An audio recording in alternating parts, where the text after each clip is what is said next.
Welcome to Davidson's coverage of the 2025 federal budget. We're going to be highlighting some of the changes that are going to be impacting you.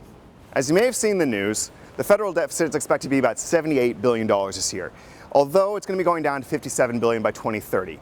Now, although these are very big numbers, fortunately Canada's cost of borrowing, as expressed by its 10-year yield, remain pretty low, especially compared to our American and British compatriots. However, interest costs are going to be going up to 12% of the budget, up from 10% now. So the budget this year has been split into two segments. There's the operating side of the budget, which is your day-to-day things, your OAS, your healthcare, your education, and then the capital side, which the government is saying is investments that are intended to boost long-term growth. Now, they're intending that the operating side will balance within 3 years. In order to achieve that balanced operating budget, the federal government is planning on laying off about 16,000 federal workers this year, with the goal of right-sizing the workforce to be in line with the pre-COVID workforce.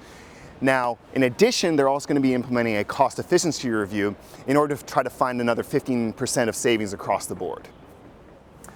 But enough about what you could read in the newspaper. What about the tax changes?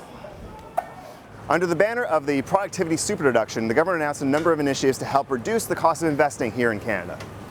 The most impactful of these initiatives is going to be immediate expensing for manufacturing and processing buildings and equipment, clean tech investments, that's going to include EVs, data infrastructure, computers, and patents, and also capital expenditures to do with scientific research and experimental development.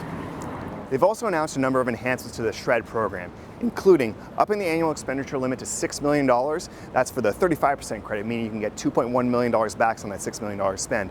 They've also increased eligibility to allow for eligible Canadian public corporations, which are these smaller public corporations, to claim it. And finally, and this is the best one, they're promised to shorten the processing time down to 90 days using their enhanced AI tool. So hopefully we'll all be able to get our money back sooner. Another booster for CapEx that's returning is the Accelerated Investment Initiative Program, or AIIP, which allows for an increased tax depreciation claim in the first year of purchase for eligible capital expenditures, that is. Now for the mining tax news. They've expanded the list of critical minerals for the purpose of the Critical Minerals Exploration Tax Credit. They've also expanded the Clean Tech Manufacturing and Investment Tax Credit to include investments in the mining, processing, and recycling of those same critical minerals. One thing though is they've also removed from the definition of CEE, or removed from the eligible expenditures for CEE purposes, feasibility and engineering studies. So we gotta watch out for that one.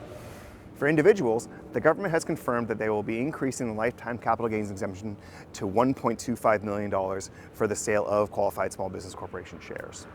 They will also be implementing automatic T1 filing for certain low-income taxpayers to ensure that they can get access to benefits that require the filing of a tax return.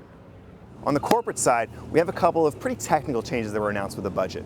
The first is a closing off of a strategy that would allow for basically the unlimited deferral of the additional tax paid by private corporations on investment income through the use of stacked corporations with offsetting year ends.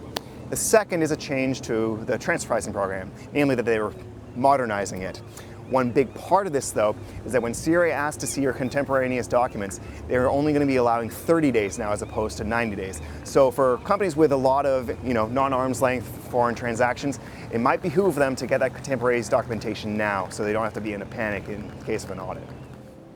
And finally, they've announced they're going to be canceling the federal underuse housing tax, although that will not impact any of the similar filings provincially or municipally. And they're going to be deferring the implementation of the Bear Trust reporting rules until years ending after December 31, 2026. So if you have any questions about the 2025 budget or any other tax matters, reach out. We'd love to hear from you.